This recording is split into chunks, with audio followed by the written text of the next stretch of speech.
Mga taga Vancouver, Canada. Hello.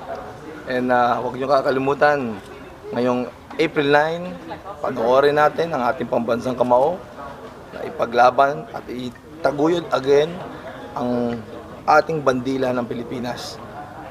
At hindi po ako nangangampanya, pero Manny Pacquiao po, number 36, number 1 sa Senado. Salamat po. Bihira pong magsalita ang ating pambansang kamao kung anong kahinatnan ng kanyang laban. Very humble po siya.